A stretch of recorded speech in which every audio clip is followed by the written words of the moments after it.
Hello.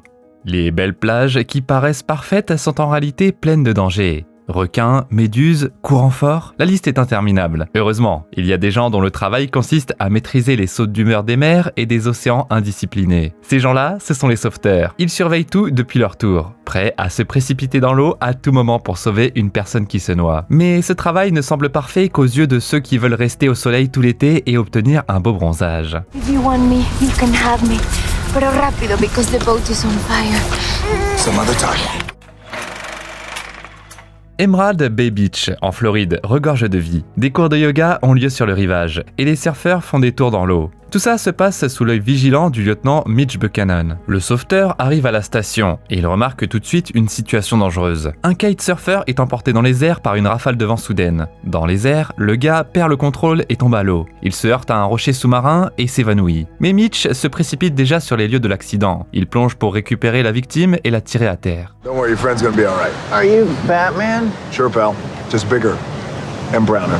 Une autre vie sauvée, juste une journée de travail typique d'un sauveteur de plage. Mitch fait son jogging matinal et salue ses connaissances. Le sergent Ellerby, un agent de police qui patrouille sur la plage et maintient l'ordre, n'est également pas loin. Lui et Mitch essaient constamment de prouver qui est le vrai patron de la baie. Toujours en train de courir, Mitch remarque un petit garçon qui a sorti un sac de poudre blanche suspecte de l'eau. L'homme ramasse la trouvaille, c'est la flaca, une substance de plus en plus utilisée par les toxicomanes locaux. Mitch entre alors en conflit avec Frankie, l'agent de sécurité du club local, le Huntley. Bien que la plage soit publique, pour une raison quelconque, l'homme met les surfeurs dehors, disant que c'est maintenant une propriété privée. La nouvelle propriétaire du club, Victoria Leeds, s'approche d'eux pour calmer la dispute et rencontrer le légendaire sauveteur. Ils s'échangent des compliments. La femme dit qu'elle est désolée de ne pas pouvoir ouvrir le club à tout le monde. C'est un mensonge. En réalité, elle complote pour obtenir le territoire pour elle-même. Et elle soudoie un politicien avec une montre chère. Le frère de Victoria a hérité de toute l'entreprise familiale simplement parce qu'il est un homme. Maintenant, elle est déterminée à prouver au monde qu'elle est plus qualifiée pour diriger l'entreprise. Pendant ce temps-là, deux techniciens lancent un drone sur la plage. Dave se plaint de son travail, mais Ronnie est ici pour une raison. Il s'intéresse à une sauveteuse, CG. La fille s'approche elle-même des deux gars pour leur souhaiter bonne chance. En fait, Mitch prévoit d'embaucher de nouveaux stagiaires et organise des essais. C'est la troisième tentative de Ronnie de faire partie de l'équipe, bien que son physique ne soit pas particulièrement adapté à ce genre de travail. À côté de la belle fille, le gars perd sa voix, alors elle part. Really smoothly. Really? No, that was awkward. It was horrible. Le gars fait la queue pour les essais. On lui demande d'enlever sa chemise, et le secret extrêmement poilu de Ronnie est révélé au monde. Un mec musclé dans la queue commence à intimider le gars. Pour ça, Stephanie, bras droit de Mitch, l'élimine de la compétition. La fille stricte, mais juste, déclare que les sauveteurs doivent se comporter comme une grande famille. C'est alors qu'un gars athlétique sur une moto arrive sur le rivage. C'est Matt Brody, un double champion olympique de natation. Il regarde autour de la plage, à la recherche d'une compagne pour la soirée, et son regard s'arrête sur une fille nommée Summer. Le coureur de jupons essaie de la draguer, mais il se fait instantanément recaler. Quand l'homme continue d'insister, la fille change de tactique, utilisant le sarcasme. I may resist for a while, but we both know eventually I'll give in, so why don't we just skip that? Why don't you put a baby in me? Mitch s'approche de Brody et l'athlète lui dit qu'il est prêt à commencer à travailler comme sauveteur. Le lieutenant ne comprend pas de quoi il parle et le gars lui montre des papiers. Mitch les déchire et les jette. C'est un poste qui doit être mérité. Être détenteur d'un record du monde aux 200 mètres ne fait pas un bon sauveteur du gars. L'océan est assez différent d'une piscine olympique. Brody répond que Mitch ne se rend pas compte de ce qui se passe. Il y a des gens importants derrière lui, qui ont besoin d'avoir l'athlète dans l'équipe. Ça arrivera qu'il le veuille ou non. Puis Mitch se dirige vers son patron, le capitaine Thorpe. Thorpe lui dit que la célébrité du champion lui est montée à la tête, et qu'il a vomi dans la piscine lors d'une compétition de natation après une nuit à faire la fête. Brody a donc fait l'objet d'une enquête, et il a été envoyé dans leur baie pour un service communautaire. L'athlète est très populaire, et ça les aidera à obtenir le financement dont il a besoin. Le capitaine dit à Mitch de retenir sa frustration. Le sauveteur accepte à condition que Matt réussisse les qualifications. Après tout, le meilleur nageur du monde devrait être capable de relever un défi comme celui-ci. Pendant ce temps-là, Ronnie et son ami revoient CG sur la plage. Le gars essaie de l'appeler, mais il s'étouffe accidentellement avec sa nourriture. Il ne peut pas respirer, et la sauveteuse effectue la manœuvre d'El Mitch sur lui. Le gars est sauvé, mais le contact étroit avec le corps de la femme l'excite trop. Pour s'assurer que la fille ne remarque rien, Ronnie saute sur une chaise longue en bois. Un autre fiasco. Ses parties saillantes se coincent entre les planches. Mitch vient à son aide, tandis que le gars veut juste disparaître. Ronnie se fait soulever avec la chaise longue pendant qu'une foule de spectateurs se rassemble autour. Le gars essaie de s'échapper et tombe à plat ventre. Le bois se brise, libérant Ronnie. Il s'éloigne en rampant, traitant son ami de traître pour ne pas l'avoir aidé. Un peu plus tard, Mitch annonce solennellement le début des essais. Il n'y a que 3 places disponibles dans l'équipe. Les candidats doivent nager dans l'eau et suivre un parcours d'obstacles. Ronnie prend du retard, mais il n'abandonne pas. Les sauveteurs reconnaissent ses efforts. Brody, en revanche, n'a pas l'intention de se salir les mains, et il reste à l'écart. Mitch dit que ça n'ira pas. Les requins nagent lentement jusqu'à ce qu'ils décident d'attaquer. Thank you for that cryptic and totally irrelevant piece of information. What are you, Aquaman? Le nageur tient tête et le lieutenant le défie en duel. Tous les yeux sont rivés sur eux, et Brody ne manque pas l'occasion de se montrer devant les filles. Il réussit facilement la première partie, mais Mitch avait un autre défi en tête, une compétition de force. Les tâches sont assez inhabituelles. Ils doivent soulever les pneus d'énormes camions et porter une barre avec 2 frigos sur leurs épaules. Après ça, il est temps de faire des tractions. Brody s'effondre d'épuisement. Mitch s'avère avoir plus d'endurance. Pour les sauveteurs, il est particulièrement important de savoir se préserver. Soudainement, 2 enfants tombent d'une jetée haute. Leur mère plonge après eux en criant. Mitch, Stephanie et CJ se précipitent à la rescousse. Brody veut également montrer ses compétences et il les dépasse sur sa moto. Mettant en danger les gens autour de lui, il se précipite sur la jetée et saute dans l'eau. Le nageur trouve la mer et tente de la tirer vers le rivage. Cela interfère avec l'envie de la femme de retrouver ses enfants, et elle frappe le sauveteur avec son coude. Il s'avère que Brody n'avait même pas vu que les adolescents étaient également tombés à l'eau et qu'il n'allait sauver que la femme. Heureusement, Mitch est déjà là et sort les garçons de l'eau. À terre, la mère perd connaissance, et Brody tente de lui faire un massage cardiaque.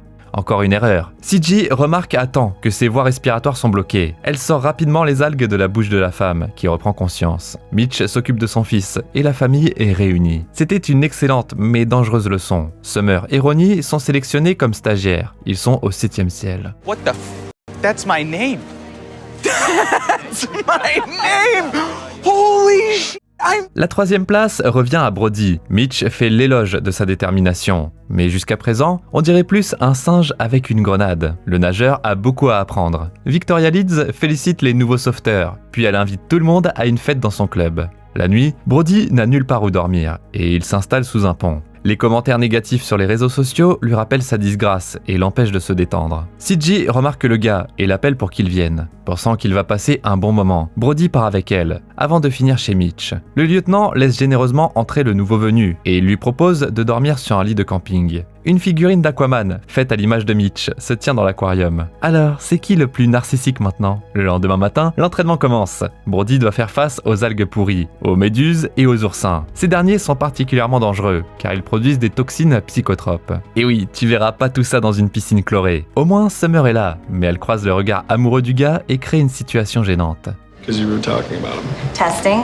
Oh, failed. Oh my god. Well, we're gonna be in swimsuits a lot, so. Sur le yacht, Victoria rencontre à nouveau le fonctionnaire corrompu. Il l'a laissé tomber, ce pourquoi il reçoit des menaces. L'homme essaie de se protéger. Il peut rendre public le fait que Victoria est derrière la distribution de Flaka. Après de telles menaces, elle n'a pas d'autre choix que de l'éliminer. Bientôt, Stephanie reçoit un appel de détresse. Mitch et Brody partent en jet ski vers un yacht en feu. Il y a des nappes d'huile brûlantes autour d'eux. Mitch plonge dans l'eau et nage juste en dessous. À l'intérieur du navire en feu, il trouve 2 femmes et les jette par-dessus bord. CJ s'occupe d'une des femmes, tandis que Brody essaie d'attraper l'autre. Le nageur finit sous l'eau et est incapable de refaire surface à cause du feu. Stephanie et Summer le sauvent tandis que Mitch trouve un homme inconscient sur le yacht.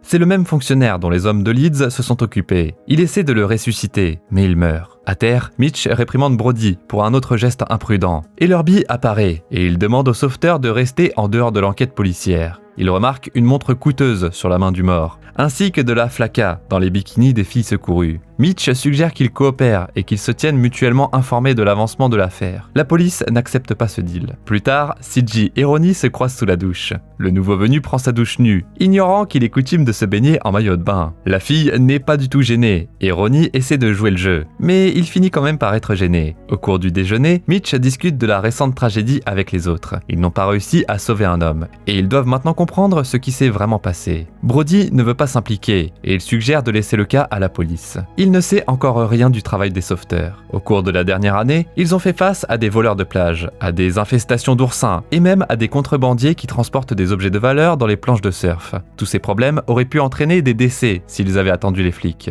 Everything that you guys are talking about sounds like a really, entertaining but far-fetched TV show. Mitch écarte les doutes de Brody. Pour savoir d'où vient la flaka, ils se rendent à la fête au club de Victoria. L'ami de Ronnie, Dave, travaille secrètement comme pirate informatique, accomplissant des missions pour Leeds. Pendant que tout le monde s'amuse, elle veut trouver des ragots sur un puissant homme d'affaires nommé Chen. L'homme est propriétaire d'un bien immobilier sur la côte, et il est venu discuter de la proposition commerciale de Victoria. Ils n'ont pas encore pu parvenir à un accord. Dave, de son côté, essaie d'obtenir plus d'argent pour son silence sur les transactions louches. Victoria évite la question. Les sauveteurs se présentent au club. Brody leur assure qu'il peut trouver les revendeurs de flaka en quelques minutes. C'est là que son expérience de la vie nocturne est utile. Mitch l'arrête et lui demande de surveiller, mais le gars rate l'occasion de voir Victoria discuter du meurtre du fonctionnaire avec ses gardes. Ils ont laissé des preuves, et elle ne veut pas d'ennui avec la loi. Ensuite, elle s'approche de Brody, et elle prend un verre avec lui. Victoria évoque l'idée que le nageur olympique pourrait faire un excellent travail en tant que maître nageur en chef au lieu de Mitch.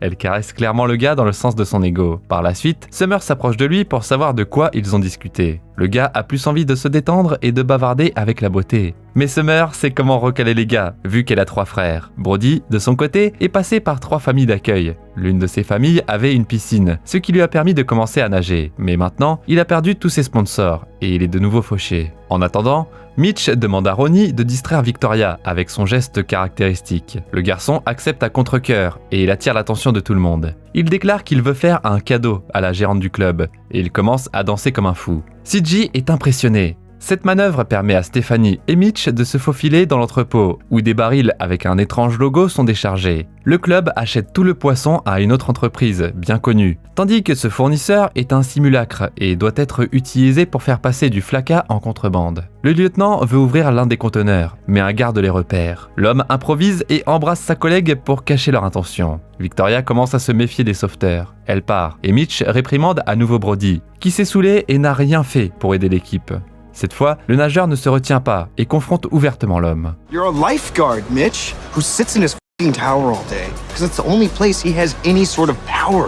Pour cette remarque, Mitch donne à nouveau une leçon au jeune homme. Il lui fait peur avec un cri soudain, et le gars pompette tombe dans la piscine. Son estomac lui fait encore défaut. C'est clairement en train de devenir sa marque de fabrique. La foule se moque de lui et lui donne des surnoms offensants. Mais Brody parvient à ne pas perdre la face, et il continue de s'amuser. Mitch s'en va, déçu. Pendant ce temps-là, les gardes de Leeds punissent Dave pour son insolence. Ils lui ont mis une combinaison, y ont planté de la viande crue et l'ont jeté dans l'eau. Maintenant, c'est au requin de détruire toutes les preuves. À l'aube, Brody se réveille sous un pont. Il a honte, et il regarde longuement ses médailles. Le gars part s'excuser auprès de Mitch, mais l'homme le renvoie de l'équipe de sauveteurs. Brody a beaucoup de compétences, mais il ne se soucie que de lui-même. Pour prouver qu'il est prêt à travailler en équipe, le nageur jette sa médaille d'or. Don't you have 2 of them, though? It's not the point. That's polluting. Brody le supplie pour avoir une autre chance. Il est prêt à aider à l'enquête, et il mentionne la montre coûteuse sur la main du fonctionnaire. Les gardes de Victoria Leeds portent la même. Le lieutenant cède, et il lance un autre défi au gars. Summer et Mitch enveloppent Brody dans des bandages et l'emmènent à l'hôpital. Là, il se déguise en médecin pour se faufiler dans la morgue. Comme aucune des blouses ne convient au grand gars, Mitch doit jouer le rôle d'un cadavre. Il trouve le bon corps, ainsi que le rapport d'autopsie. Les poumons étaient propres, ce qui signifie que le fonctionnaire est mort avant le début de l'incendie sur le bateau. La véritable cause du décès était une fracture du cou. Puis Summer remarque que les hommes de main de Victoria s'approchent. Le trio se cache dans des frigos vides. Brody, lui, n'a pas de chance et finit sur une vieille dame morte. Un liquide inconnu coule sur lui. Mitch explique que le formaldéhyde utilisé pour traiter les morts dissout la graisse dans leur corps. Brody n'est pas très satisfait de cette découverte. Il peut à peine se retenir de crier. Les gardes de Leeds récupèrent le corps du fonctionnaire et remplacent le rapport d'autopsie par un faux. Summer filme leur crime sur son téléphone. À ce moment-là, Brody ne peut plus le supporter et saute du frigo. Il se désinfecte le visage et la bouche, et il commence à bavarder avec les voyous. Soudainement, le téléphone de Summer sonne. Saisissant les preuves, les voyous s'enfuient. Brody emprunte un scooter à un passant, et il se précipite à sa poursuite. Avec Summer, ils arrêtent l'un des gangsters, mais il n'a pas le téléphone portable de la fille. Mitch suit l'autre à la jetée, où ils montent tous les deux sur des jet skis. Le sauveteur esquive les balles et saute sur le jet ski de Frankie. Il vole sur la pelouse de la maison d'une famille, et la poursuite continue de là. Le criminel se cache à l'intérieur, et Mitch le rattrape dans la crèche. Il demande à lui donner le téléphone, mais le voyou le casse en deux. Une bagarre s'ensuit, et même les jouets des enfants entrent en jeu. Au final, Mitch met une poubelle avec des couches sur la tête de son rival et le jette dans la piscine. L'homme se rend enfin. Ensuite, le trio vient voir le sergent Ellerby. Il est furieux. Les sauveteurs n'avaient pas le droit de se battre et de commencer une poursuite. Ils ont encore joué aux flics. What you did would still be totally illegal. Okay, well, I mean, it's a good thing we're not police then. Le capitaine Thorpe se présente également au poste pour réprimander son subordonné. Mitch essaie de le renseigner sur les détails de l'affaire, mais le chef ne l'écoute pas. Les voyous ont réussi à détruire toutes les preuves, et personne ne croit les sauveteurs. Thorpe menace de licencier tout le monde s'il continue à mettre le nez dans les affaires des autres. Frankie reçoit des excuses et laisse aller. Mais Mitch n'a pas l'intention de s'arrêter. Il remarque des barils suspects sur le yacht de Victoria. Avec Brody, il se faufile dans le Huntley, où il se déguise en travailleur. Mitch choisit un uniforme de chef, tandis que le nageur ne trouve qu'une tenue féminine. Eh bien, ça fera l'affaire. Ils parviennent à voir les travailleurs prendre le flacas dans les fûts et l'emballer. Mitch appelle Ellerby, qui s'occupe du corps de Dave. Une autre théorie du complot ne l'intéresse pas. Un corps avec des signes d'une attaque de requin s'est échoué à terre, ce qui fait partie de la juridiction des sauveteurs. Thorpe est là aussi, et il n'est pas content du lieutenant. Une seconde mort en quelques jours est un désastre pour la réputation de la baie. Mitch a raté son shift à la tour pour se faufiler dans le Huntley. Ainsi, il est responsable de la mort de Dave. Thorpe vire le capitaine et il met Brody en charge des sauveteurs. Le gars essaie de refuser, mais ils le font taire. S'il veut que les accusations soient abandonnées, il devra obéir. Mitch dit que Stephanie est la seule personne digne de prendre sa place. Le capitaine rejette la recommandation du gars. Il exige que Mitch rende son uniforme et parte. Vu que Brody a accepté le poste,